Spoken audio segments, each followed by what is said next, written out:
Hey guys, welcome back to my YouTube channel. My name is Chitra and today we are going to learn past perfect continuous tense.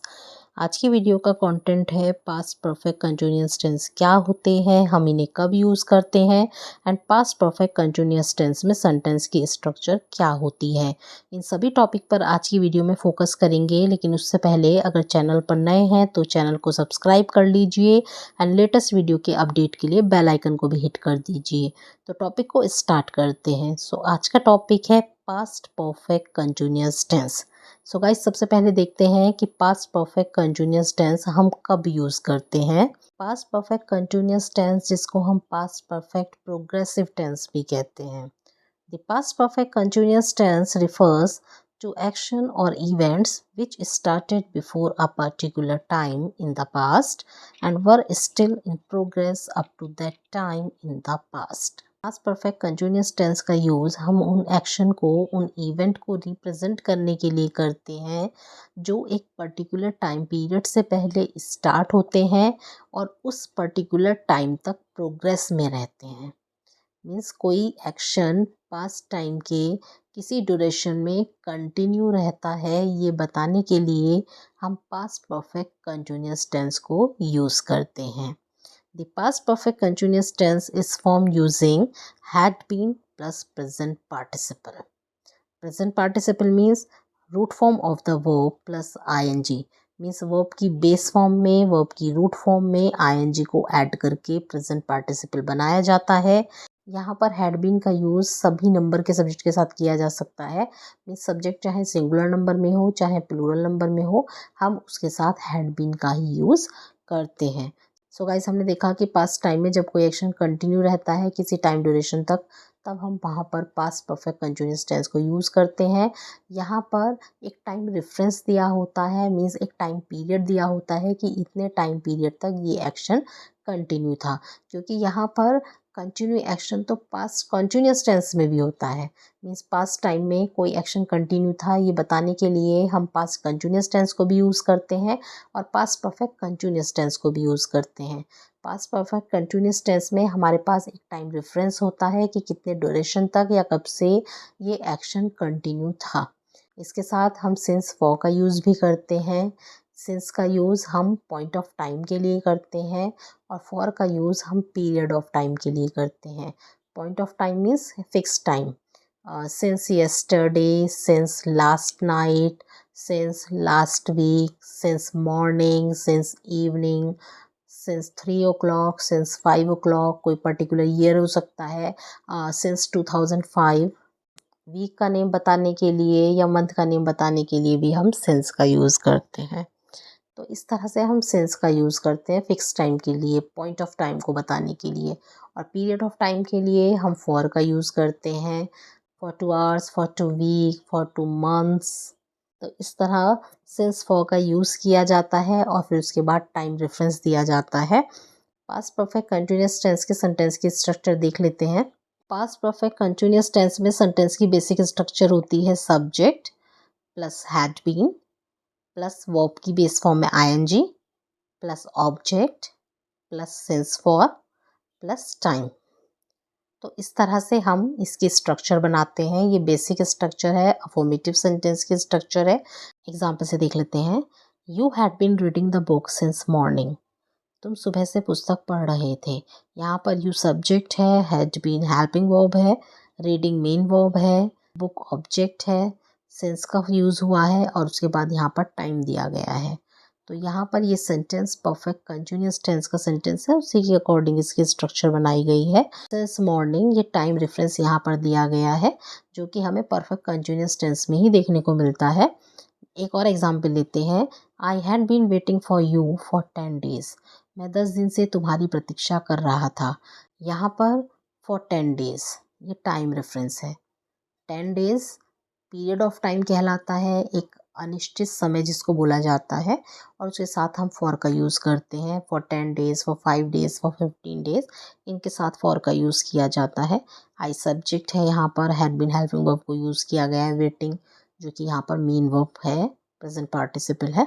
तो ये sentence perfect continuous tense में बनाया गया है और यहाँ पर टाइम रेफरेंस दिया गया है। मीन्स पास्ट में 10 डेज तक ये एक्शन कंटिन्यू था। 10 दिन से मैं तुम्हारी प्रतीक्षा कर रहा था। तो यहाँ पर पास्ट टाइम की बात हो रही है, उसके साथ एक टाइम दिया हुआ है। नेक्स्ट एग्जाम्पल लेते हैं। The phone had been ringing for 5 minutes when someone finally answered it.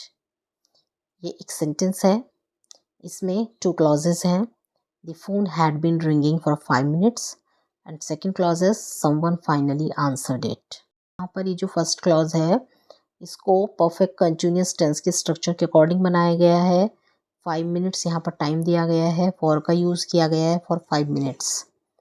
यहाँ पर द फोन सब्जेक्ट है, हैड बीन हेल्पिंग वर्ब है, रिंगिंग यहाँ पर मेन वर्ब है और फिर टाइम रेफरेंस यहाँ पर दिया गया है। तो ये यहाँ पर पास्ट परफेक्ट कंटिन्यूअस टेंस के अकॉर्डिंग स्ट्रक्चर बनी हुई है। समवन फाइनली आंसर्ड इट, ये पास्ट इंडेफिनिट टेंस है। यहाँ पर 2 क्लॉज हैं और इन 2 क्लॉज को व्हेन से जोड़ा गया है। तो जो इस तरह के सेंटेंस होते हैं जहाँ हमारे पास 2 एक्शन होते हैं, यहाँ पर 2 बात बताई जा रही हैं, फ़ोन का रिंग होना और किसी का आंसर देना। तो यहाँ पर 2 बातें कही जा रही। तो जब हमारे पास इस तरह के सेंटेंस होते हैं जहाँ हमारे पास 2 एक्शन होते हैं, जिसमें ये बताया जाता है कि एक एक्शन पास्ट टाइम में कंटिन्यू था, तो इस तरह के सेंटेंस का क्या मीनिंग होता है, आइए देखते हैं। The phone had been ringing for 5 minute, it means past time में 5 मिनट्स के लिए फ़ोन रिंग कर रहा था। समवन फाइनली आंसर्ड इट, किसी ने उसका आंसर दिया, मीन्स ये एक्शन यहाँ पर स्टॉप हो गया। जब किसी ने उसका आंसर दिया उस पर्टिकुलर पॉइंट पर फ़ोन का रिंग होना स्टॉप हो गया। इट मीन्स एक एक्शन के स्टार्ट होने से पहले दूसरा एक्शन फिनिश हो जाता है, ओवर हो जाता है। जिस पर्टिकुलर पॉइंट पर आंसर दिया गया उस पर्टिकुलर पॉइंट पर फ़ोन का रिंग होना बंद हो गया, मीन्स उससे पहले फ़ोन का रिंग होना कंटिन्यू था। एक और एग्जाम्पल से देख लेते हैं। अ little girl was crying so I gave her A toy. एक छोटी बच्ची रो रही थी इसलिए मैंने उसे एक टॉय दिया। ये पास्ट कंटिन्यूअस टेंस है। वॉज क्राइंग बी की फॉर्म के साथ प्रेजेंट पार्टिसिपल को यूज़ किया गया है। पास्ट कंटिन्यूअस टेंस के अकॉर्डिंग यहाँ पर स्ट्रक्चर को बनाया गया है। A little girl was crying. यहाँ पर भी 2 क्लॉज हैं। सेकेंड क्लॉज है I gave her a toy और सो कंजक्शन से इसको जोड़ा गया है। I gave her a toy ये पास्ट इंडेफिनिट टेंस है। एक और सेंटेंस लेते हैं। A little girl had been crying, so I gave her a toy.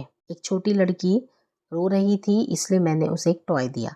यहाँ पर ये सेंटेंस पास्ट परफेक्ट कंटिन्यूअस में बनाया गया है। बट इन दोनों सेंटेंस में डिफरेंस क्या है? यहाँ पर जो सेंटेंस पास्ट कंटिन्यूअस टेंस में है उसका मतलब ये होता है कि जब छोटी बच्ची रो रही थी मैंने उसको एक टॉय दिया।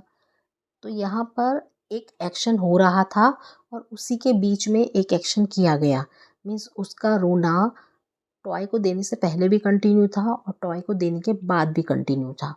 वो एक्शन प्रोग्रेस में था, उसी के बीच में टॉय दिया गया, means she is still crying, वो अभी भी रो रही है, टॉय देने के बाद भी रो रही है। बट ये जो दूसरा सेंटेंस है जो हमने पास्ट परफेक्ट कंटिन्यूअस टेंस में बनाया है उसका मीनिंग है a little girl had been crying, एक छोटी लड़की रो रही थी, सो I gave her a toy, इसलिए मैंने उसे एक खिलौना दिया। यहाँ पर एक छोटी लड़की रो रही थी, ये एक्शन कंटिन्यू था और जब मैंने उसे खिलौना दिया तो एक्शन स्टॉप हो गया। मीन्स जब मैंने उसको टॉय दिया वो टॉय को लेने के पॉइंट तक, जिस पॉइंट पर मैंने उसको टॉय दिया उस पॉइंट तक उसका रोना कंटिन्यू था, बट खिलौना देने के टाइम पर उसका वो एक्शन स्टॉप हो गया, मीन्स उसका रोना बंद हो गया। तो गाइस ये डिफरेंस होता है पास्ट कंटिन्यूअस टेंस में और पास्ट परफेक्ट कंटिन्यूअस टेंस में। पास्ट कंटिन्यूअस टेंस में एक एक्शन जो प्रोग्रेस में होता है उसी के बीच में दूसरा एक्शन किया जाता है और पास्ट परफेक्ट कंटिन्यूअस टेंस में दूसरे एक्शन के शुरू होने से पहले पहला एक्शन स्टॉप हो जाता है। ये डिफरेंस होता है। और दूसरा डिफरेंस ये होता है कि पास्ट कंटिन्यूअस टेंस में हम पास्ट में कंटिन्यू किसी एक्शन की बात करते हैं और पास्ट परफेक्ट कंटिन्यूअस टेंस में पास्ट टाइम में कोई एक्शन कंटिन्यू होता है बट कितने टाइम पीरियड के लिए होता है ये भी उसके साथ मेंशन किया जाता है। एक टाइम रेफरेंस साथ में दिया होता है जिससे हमें पता चलता है कि इतने टाइम ड्यूरेशन के लिए ये एक्शन कंटिन्यू था। सो गाइज अब हम देखते हैं कि पास्ट परफेक्ट टेंस में सेंटेंस की स्ट्रक्चर क्या होती है। तो सबसे पहले देखते हैं कि असर्टिव सेंटेंस की स्ट्रक्चर क्या होती है। असर्टिव सेंटेंस जैसा कि हम जानते हैं कि 2 तरह के होते हैं, अफर्मेटिव सेंटेंस जिसको पॉजिटिव सेंटेंस भी कहा जाता है, एंड सेकंड होता है निगेटिव सेंटेंस। तो सबसे पहले देखते हैं कि अफर्मेटिव सेंटेंस की स्ट्रक्चर क्या होती है। जैसा कि अभी हमने सीखा कि हम इसमें हेल्पिंग वर्ब के रूप में हैड बीन का यूज़ करते हैं और मेन वर्ब के रूप में वर्ब की बेस फॉर्म में आईएनजी का यूज़ करते हैं, मीन्स प्रेजेंट पार्टिसिपल का यूज़ करते हैं। तो देखते हैं कि सेंटेंस की स्ट्रक्चर क्या होती है। तो सबसे पहले यूज़ करते हैं subject plus had been plus present participle means verb की बेस फॉर्म में ING plus object plus since for plus time. तो इस तरह से अफर्मेटिव सेंटेंस की स्ट्रक्चर होती है। एग्जाम्पल से देख लेते हैं। They had been playing football for 2 hours. वे 2 घंटे से फुटबॉल खेल रहे थे। यहाँ पर टाइम रेफरेंस दिया हुआ है। तो यहाँ पर दे सब्जेक्ट है, हैड बीन हेल्पिंग वर्ब है, प्लेइंग इस सेंटेंस की मेन वर्ब है, फुटबॉल यहाँ पर ऑब्जेक्ट है, सिंस फॉर का यहाँ पर यूज़ किया गया है और 2 आवर्स यहाँ पर टाइम पीरियड है। अब देखते हैं निगेटिव सेंटेंस की स्ट्रक्चर क्या होती है। जैसा कि हम जानते हैं कि निगेटिव सेंटेंस में हम नॉट का यूज़ करते हैं। जब हमारे पास हेल्पिंग वर्ब एक सिंगल वर्ड में होती है तो हम वहाँ पर हेल्पिंग वर्ब के बाद नॉट का यूज़ करते हैं, और जब हमारे पास हेल्पिंग वर्ब 2 वर्ड्स में होती है, जैसे कि यहाँ पर है हैड बीन, तो वहाँ पर नॉट वर्ड को उन दोनों के बीच में रखा जाता है, मीन्स फर्स्ट वर्ड के बाद नॉट का यूज़ किया जाता है और देन सेकंड वर्ड का यूज़ किया जाता है।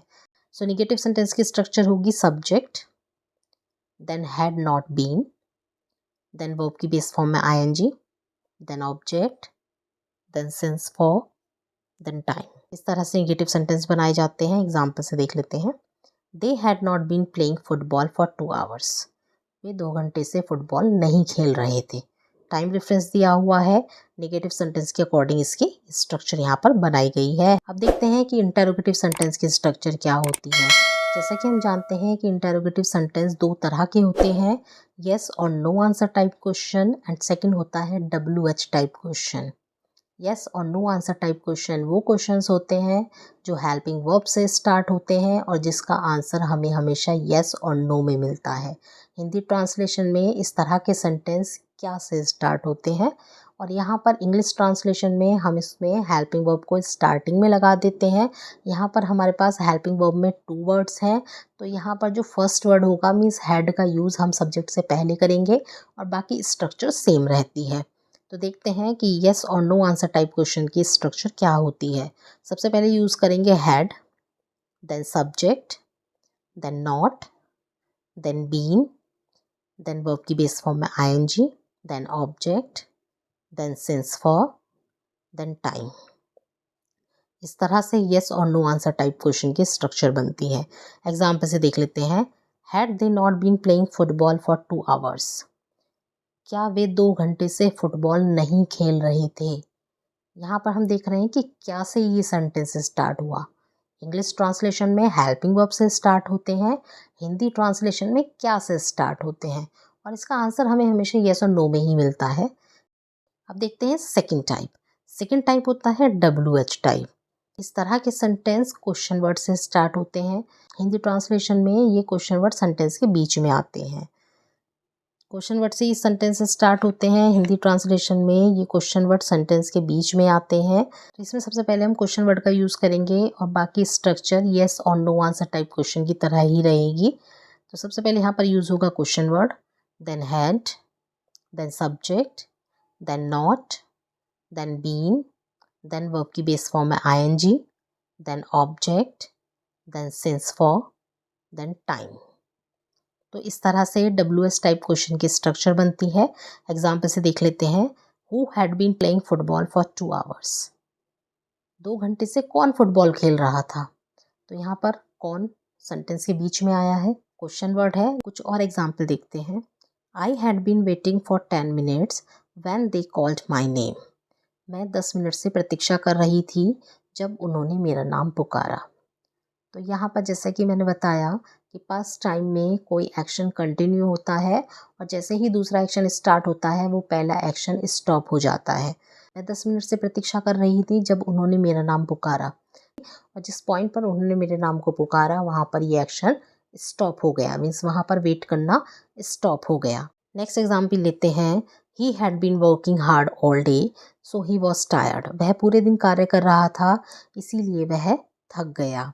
पूरे दिन कार्य कंटिन्यू था और जब दिन कंप्लीट हुआ तो वहाँ पर उस पॉइंट पर बताया जा रहा है कि वह अब थक गया है। नेक्स्ट एग्जाम्पल लेते हैं।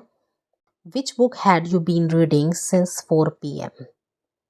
तुम 4 बजे से कौन सी पुस्तक पढ़ रहे थे? इस सेंटेंस से स्ट्रक्चर थोड़ी सी डिफरेंट है क्योंकि यहाँ पर विच के साथ नाउन भी दिया हुआ है। How many, how much, which, whose, ये वो क्वेश्चन वर्ड्स होते हैं जो जिस नाउन के लिए यूज होते हैं उसी के साथ रखे जाते हैं। विच बुक के लिए यूज हुआ है इसलिए बुक को विच के साथ ही रखा गया है। Which book had you been reading since 4 PM? Next example लेते हैं। I had been working at the college for 3 years before I got my promotion. मैं कॉलेज में 3 साल से काम कर रही थी जब मुझे मेरा प्रमोशन मिला। नेक्स्ट एग्जाम्पल लेते हैं। Riya was completely exhausted as she had been travelling continuously for 3 days। Riya पूरी तरह थक चुकी है क्योंकि वो 3 दिन तक लगातार यात्रा कर रही थी। तो यहाँ पर 3 दिन तक एक कार्य किया जा रहा था। यहाँ पर टाइम रेफरेंस दिया हुआ है 3 days। 3 दिन तक एक कार्य किया जा रहा था और जिस पॉइंट पर वो कार्य कंप्लीट हुआ यहाँ पर उस पॉइंट की बात हो रही है कि Riya was completely exhausted. Next example लेते हैं। It had been raining for 2 hours when I left the house. 2 घंटे तक बारिश हो रही थी जब मैं घर से निकला। तो यहाँ पर मेरे घर से निकलने के 2 घंटे पहले से बारिश हो रही थी। यहाँ पर एक पर्टिकुलर पॉइंट है जिस पॉइंट पर मैं घर से निकला उससे 2 घंटे पहले से बारिश हो रही थी। तो गाइज़ हमने यहाँ पर देखा कि पास्ट परफेक्ट कंटीन्यूअस टेंस में हमारे पास टाइम रेफरेंस दिया होता है जिसके लिए हम सिंस फॉर का यूज़ करते हैं। पीरियड ऑफ टाइम के लिए मीन्स अनिश्चित समय के लिए हम फॉर का यूज़ करते हैं। पॉइंट ऑफ टाइम के लिए निश्चित समय के लिए हम सिंस का यूज़ करते हैं। और साथ ही हमने देखा कि एक एक्शन जो पास्ट टाइम में कंटिन्यू था जब वो स्टॉप होता है तब दूसरा एक्शन स्टार्ट होता है। सो गाइज ये था पास्ट परफेक्ट कंटीन्यूअस टेंस पर आज का वीडियो कि पास्ट परफेक्ट कंटीन्यूअस टेंस क्या होते हैं, उसमें सेंटेंस की स्ट्रक्चर क्या होती है, हम इस तरह के टेंस को कब यूज़ करते हैं। आई होप कि आज का वीडियो आपके लिए हेल्पफुल रहा हो। अगर वीडियो अच्छा लगा हो तो प्लीज़ उसे लाइक कीजिए, शेयर कीजिए एंड चैनल को सब्सक्राइब कीजिए। Thank you so much for watching my video. मिलते हैं नेक्स्ट वीडियो में, तब तक के लिए बाय बाय।